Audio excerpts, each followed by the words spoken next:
여러분, 요즘도 하루가 끝나갈 무렵이면 자연스럽게 술 한 잔 생각나시죠? 반찬 하나만 달라져도 괜히 오늘은 소주가 당기네, 이건 맥주랑 먹어야지 하며 손이 먼저 움직이게 됩니다. 그렇게 하루하루가 지나 어느새 술은 내 삶의 일부처럼 자리 잡게 되죠. 문득 이런 생각도 들 때가 있습니다. 나는 지금 술을 즐기고 있는 걸까? 아니면 그냥 습관이 되어버린 걸까? 누구에게나 익숙한 장면이지만 그 안에는 조용한 신호가 담겨 있을지도 모릅니다. 안녕하세요. 내과 진료를 시작한 지 30년이 된 김정남입니다. 그동안 수많은 환자들과 상담하며 가장 자주 들은 질문 중 하나는 이것이었습니다. 술, 정말 끊어야 할까요? 그 물음엔 늘 두 가지 마음이 섞여 있습니다. 건강에 대한 걱정, 그리고 소소한 즐거움에 대한 미련. 중장년에게 술은 단순한 음료가 아닙니다. 젊을 땐 회식이었고 지금은 외로움을 잊게 해주는 벗이자 친구의 자리이기도 하죠. 그래서 술을 무조건 끊으라는 말, 현실적으로 와닿지 않습니다. 하지만 몸은 솔직합니다. 예전에는 아무렇지도 않던 양인데 요즘은 두 잔만 마셔도 속이 울렁거리고 머리가 무겁습니다. 이상하다 싶지만 바뀐 건 술이 아니라 우리 몸입니다. 특히 나이가 들수록 간의 해독 능력은 눈에 띄게 줄어듭니다. 그 변화는 남들보다 나 자신이 제일 먼저 느끼게 되죠. 하지만 걱정 마세요.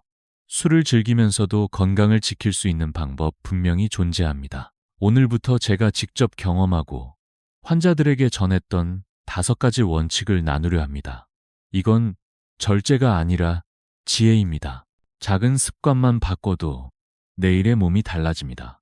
자, 이제 그 지혜의 이야기를 시작해 볼까요? 앞에서 말씀드렸듯이 술을 완전히 끊지 않아도 되는 길은 분명히 존재합니다. 그 첫걸음은 아주 단순하지만 많은 분들이 무심코 넘기는 습관에서 시작됩니다. 바로 공복 상태에서 술을 마시지 않는 것입니다. 진료실에서 만난 많은 분들이 어제는 많이 마신 것도 아닌데 유난히 속이 불편했다, 머리가 어지럽고 하루 종일 기운이 없었다고 말씀하십니다. 그럴 때 자세히 여쭤보면 공통점이 하나 있습니다. 식사도 제대로 하지 않은 채 술부터 드셨다는 점입니다. 공복 상태에서 술을 마시면 알코올은 위에 머무르지 않고 곧바로 흡수되어 혈액으로 퍼집니다. 준비되지 않은 간은 갑작스럽게 몰려든 알코올을 처리하느라 과부하에 걸리게 됩니다. 그 결과 속쓰림, 메스꺼움, 어지럼증은 물론 혈압 변화까지 나타날 수 있습니다. 특히 중장년 이후에는 이런 반응이 더 빠르고 강하게 나타납니다. 몸이 예전 같지 않다는 신호를 보내고 있는 것입니다. 제가 진료했던 김영수 씨 66살은 퇴근 후 집에 들어오자마자 술부터 드시는 습관이 있었습니다. 안주 없이 술만 마시는 날이 많았고 다음 날이면 늘 속이 불편했습니다. 제가 드린 조언은 단순했습니다. 술을 끊으라는 것이 아니라 마시기 전에 무엇이든 조금이라도 드시라는 것이었습니다. 삶은 달걀 하나, 치즈 한 장, 바나나 하나, 우유 한 컵이면 충분합니다. 거창한 식사가 아니어도 됩니다. 특히 단백질과 지방이 함께 있는 음식은 위벽을 보호하고 알코올 흡수를 천천히 만들어줍니다. 김영수 씨는 술 마시기 전 치즈 한 장을 먹는 습관을 들였고 불과 몇 주 만에 속쓰림과 숙취가 눈에 띄게 줄었다고 말했습니다. 이처럼 작은 변화 하나가 몸의 부담을 크게 줄여줍니다. 또 하나 중요한 점은 술자리 직전에라도 미리 준비하는 것입니다. 음식이 늦게 나오는 자리에서는 대화에 집중하다 술이 먼저 들어가기 쉽습니다. 집에서 간단히 먹고 나가는 습관. 이것이 건강한 음주의 첫 번째 방패입니다. 공복에 술을 마시지 않는다는 이 원칙 하나만으로도 내일의 몸은 훨씬 가벼워질 수 있습니다. 공복 상태에서 술을 피하는 것만으로도 몸이 훨씬 덜 힘들어질 수 있다는 것을 느끼셨을 겁니다. 그런데 여기서 한 걸음 더 나아가야 합니다. 술이 몸에 주는 부담을 줄이는데 가장 간단하면서도 강력한 방법 중 하나는 바로 물과 함께 술을 마시는 습관을 들이는 것입니다. 많은 분들이 물을 마시면 술맛이 떨어진다거나 분위기가 깨진다고 말씀하시곤 합니다. 하지만 의사로서 단호하게 말씀드립니다. 물 없이 마시는 술은 간에게 전쟁을 선포하는 것이나 다름없습니다. 알코올이 체내에 들어오면 간은 그것을 분해하기 위해 많은 수분을 사용합니다. 그 과정에서 몸은 빠르게 탈수 상태로 들어가고 이로 인해 숙취 증상인 두통, 피로감, 집중력 저하 등이 심해지게 됩니다. 실제로 알코올 한 잔을 분해하는 데 필요한 수분량은 우리가 생각하는 것보다 훨씬 많습니다. 특히 나이가 들수록 체내 수분 저장 능력은 감소하고 탈수에 더 민감해집니다.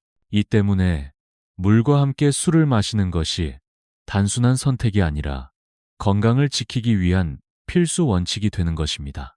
제가 진료한 박순자 씨 63살은 남편의 음주 습관 때문에 늘 걱정이 많았습니다. 어느 날 남편이 술을 마실 때마다 옆에 물 한 컵을 챙겨주는 습관을 시작했는데 그 후로 남편의 숙취가 확연히 줄고 기분도 한결 나아졌다고 합니다. 작은 배려가 가족의 건강까지 바꾼 셈이죠. 추천드리는 방법은 술 한 잔을 마실 때마다 반드시 물 한 컵을 함께 마시는 것입니다. 특히 찬물보다는 미지근한 물이 위장에 자극을 덜 주고 체온 변화도 줄여줍니다. 그리고 술자리 전에 미리 물을 충분히 마셔두는 것도 좋은 습관입니다. 이처럼 물은 단순한 곁들이가 아니라 간의 동반자입니다. 오늘부터라도 술잔 옆에 물잔을 함께 두는 것. 이 소소한 실천이 내일 아침에 숙취를 줄이고 평생 간을 지키는 지혜가 될 수 있습니다. 이처럼 술을 마실 때 물과 함께하는 습관은 간의 부담을 줄이는데 큰 도움이 됩니다. 하지만 또 하나 간과하기 쉬운 중요한 요소가 있습니다. 그것은 바로 술을 마시는 속도입니다. 어떤 분들은 술자리가 시작되자마자 빠르게 몇 잔을 연달아 들이키는 경우가 많습니다. 분위기상 마다하기도 어렵고 오랜만에 만난 반가운 사람들과 대화를 나누다 보면 어느새 술잔은 비어있고 다시 채워지고를 반복하게 됩니다. 하지만 간은 분위기를 모릅니다. 간은 단지 주어진 알코올을 시간당 얼마나 처리할 수 있느냐만을 따질 뿐입니다. 일반적으로 중장년층의 경우 간이 1시간에 분해할 수 있는 알코올의 양은 소주 반 잔에서 한 잔 정도입니다.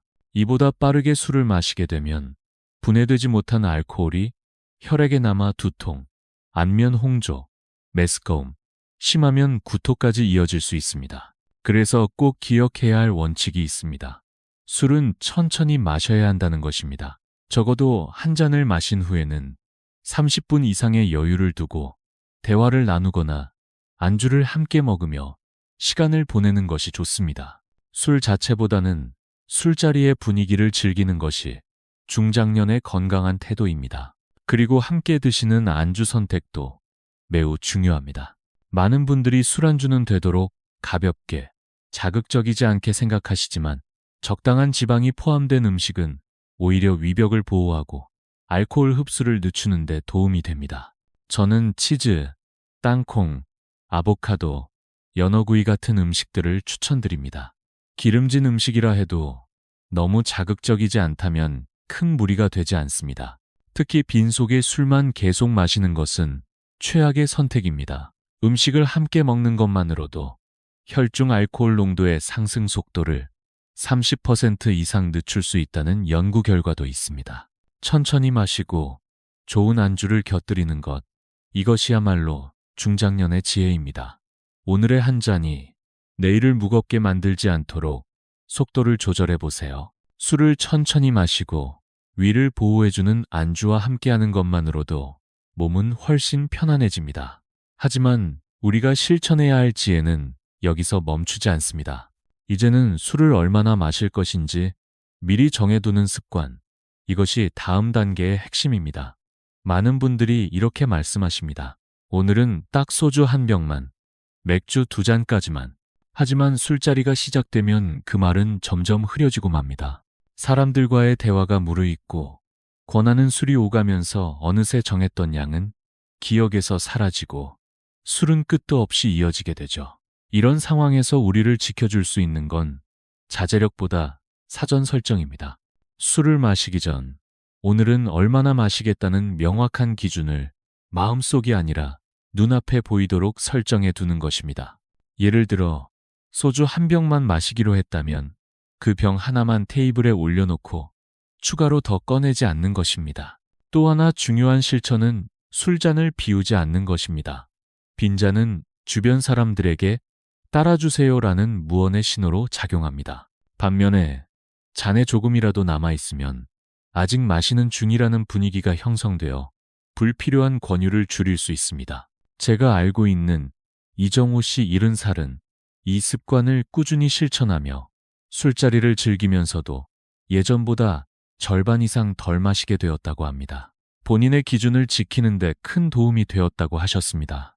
술자리에서 게임이나 벌칙처럼 술을 마셔야 하는 상황이 생긴다면 미리 말할 수 있는 변명 한마디도 준비해 두는 것이 좋습니다. 예를 들면 요즘 건강검진에서 간 수치가 좀 나와서요.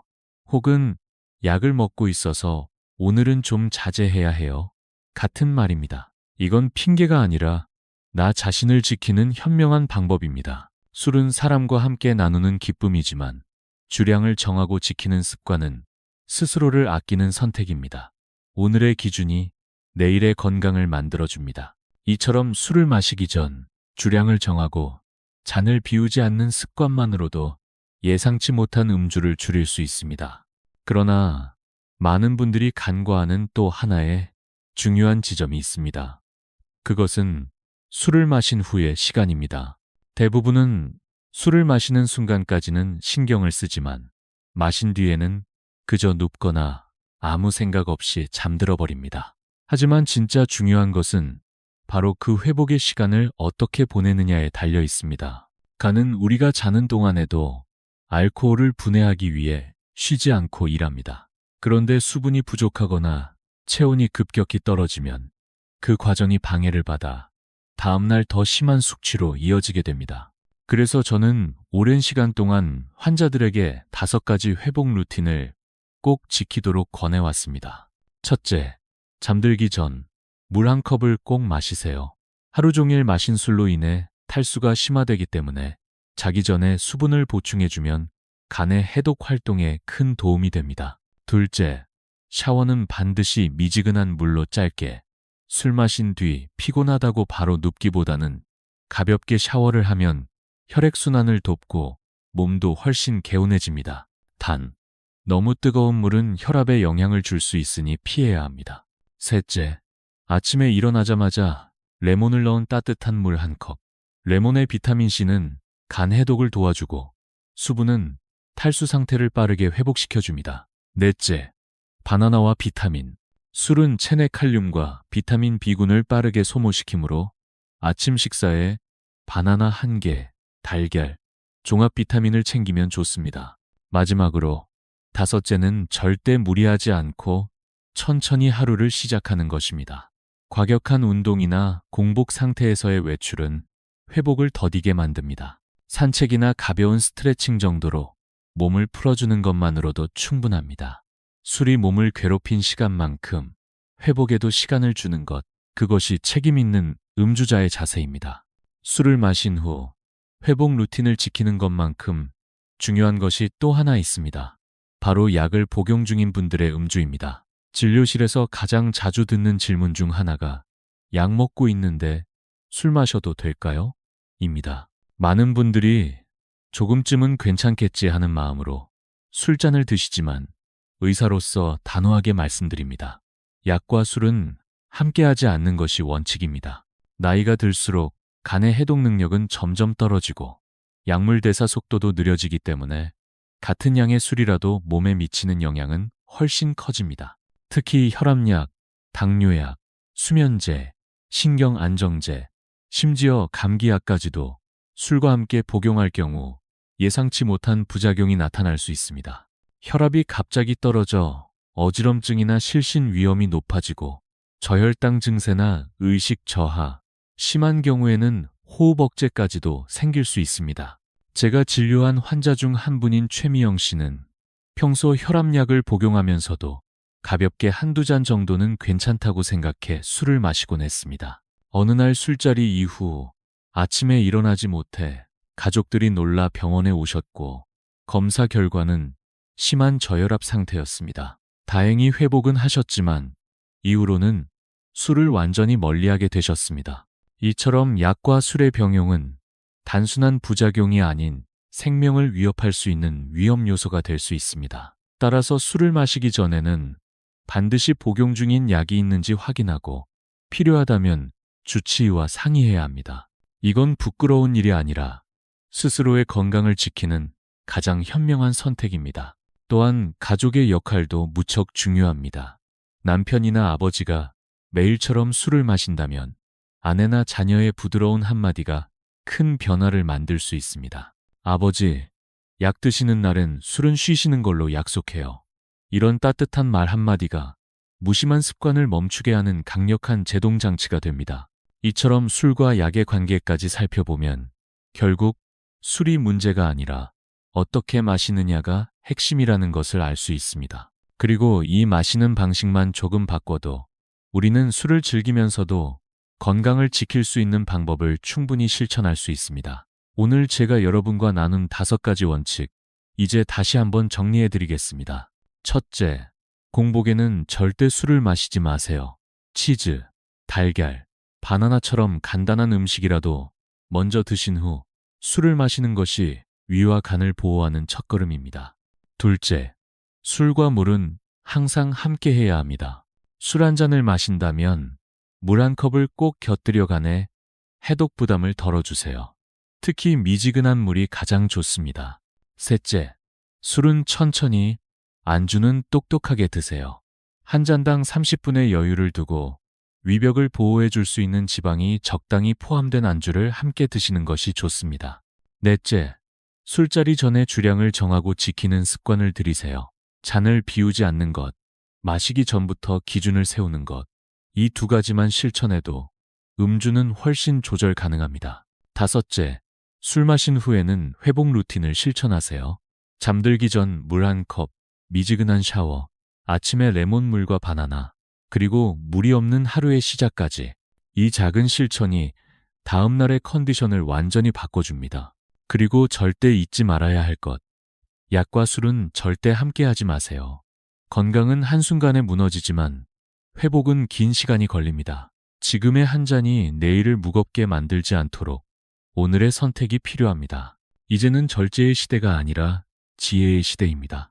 술을 마시는 사람도 함께하는 가족도 서로를 지키는 방법을 함께 배워야 합니다. 오늘의 영상이 여러분에게 작은 깨달음이 되었다면 술 때문에 걱정하는 친구나 가족에게 꼭 전해주세요. 이 영상이 누군가에겐 인생을 바꾸는 시작이 될 수도 있으니까요.